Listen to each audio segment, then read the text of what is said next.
Hi, this is a video about my Beechcraft Bonanza kit.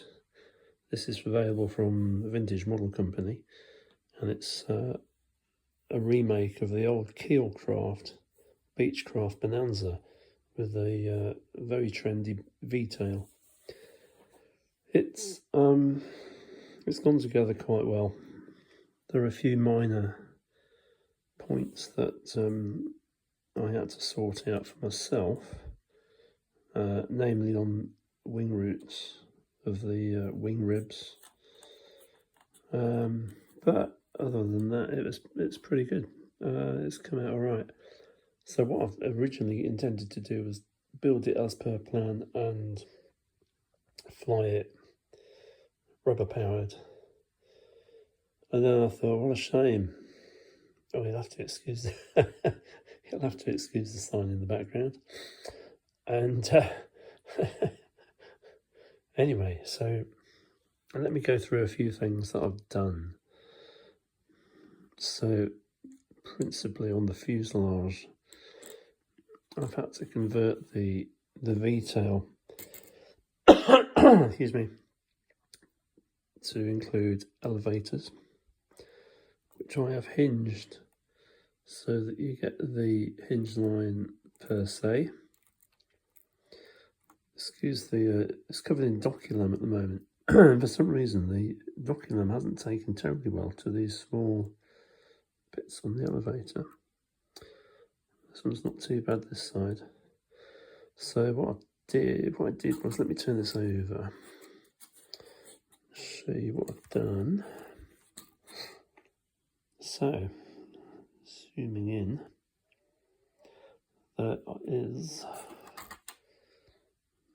a wire, piece of 1/2 mil wire that runs down to, from here, the second rib. It's only flat 16th square. From here all the way down here, bent up 90 degrees, doubled over at this point, so you've got double thickness, and then over the top of that, keep it in focus, I've put a piece of brass tube. I flattened one end, hole drilled in the bottom, and then that's just super glued on. The elevators are hinged with the doculam, obviously undercutting the bottom to allow for the movement. So that works pretty well. I'm going to have 2.5 mil push rods. Back to, this is a block, receiver servo block that I took out of a Volantex P40. So it has the added bonus of kind of beginner's stable mode, which would be great for test flying this, I think. Anyway, so all I've done extra is put a piece of bolster across the fuselage. I've put a couple of strengtheners underneath it, and so the push rods, so Shamma can't mix the two servos. One is elevator, one is rudder, and obviously with a V-tail, if you can't mix it, I can only have the elevator working. So that's the receiver block. At the front, I had to dig out the nose cone and the front two formers to mount the geared, let me see if, yeah, you can just about see the gear in there. There she is, geared prop. It's got one of those props that if you hit anything, it falls off. It's great. I think it really looks the biz, really. Pleased with that. The only thing I had to do was move the nose wheel wire, so I had to re-glue that in to miss the motor. So that's that. Oh yeah, front wheel, nose wheel, I put piece of brass tube because it's only a kind of a light ply wheel. It's not a proper wheel. So I thought that's going to wear out. So it's got a proper brass bushed. Just about to see it. And that works really well. And it's just a blob of super glue on the end on a small circle of paper that holds it on. What else is there?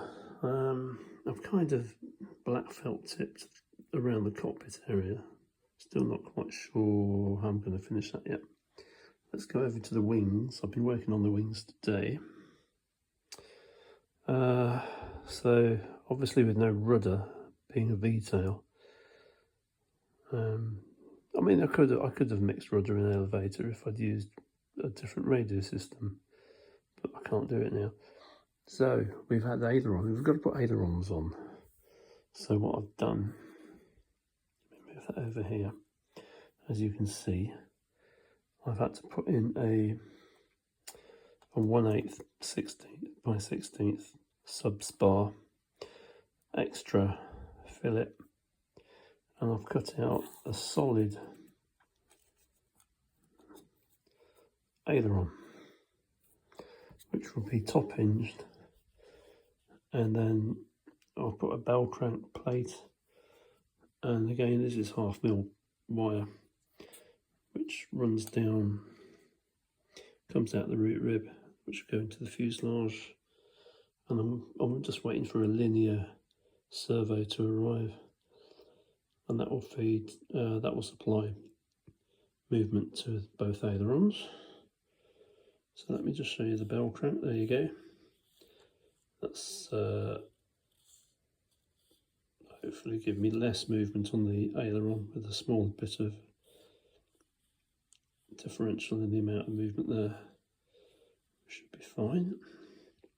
I've got to obviously cut that wire down yet and put something over the top of the bell crank to stop that riding up, and the push rod, and these are the horns for the 2 ailerons.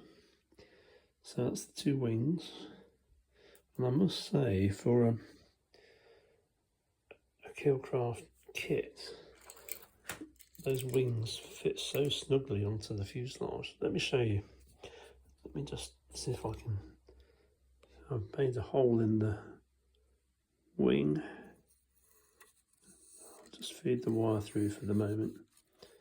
So there's a cutout for the undercarriage support. You can literally just slide that in. Oops. Find the right place. Might have to put the phone down actually.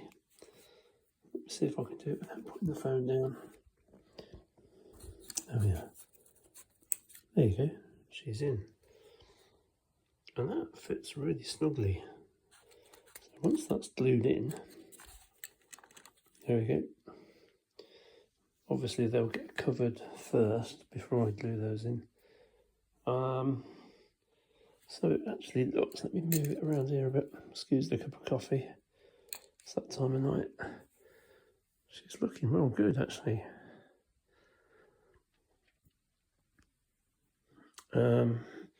Also in terms of strengthening, I've put a couple of shear webs in here to strengthen up the wing, which I think should be enough. I've only put it on the one side, so spin that round.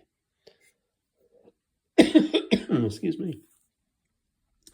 I might put one on the back as well. It's only 30-second ply, 30-second balsa width. So that's it really. I've tried out the motor, and you can almost prop hang with it, I would imagine. It's got quite a lot of power, so I'm looking forward to giving that a go. And that's it really. So that's it so far. That's the Beechcraft Bonanza, the old Beechcraft kit converted to a laser kit by Vintage Model Company, and I've really enjoyed building it. and converting it as well. But we'll see how it goes. I'll do another video when I've finished it. That's it for now.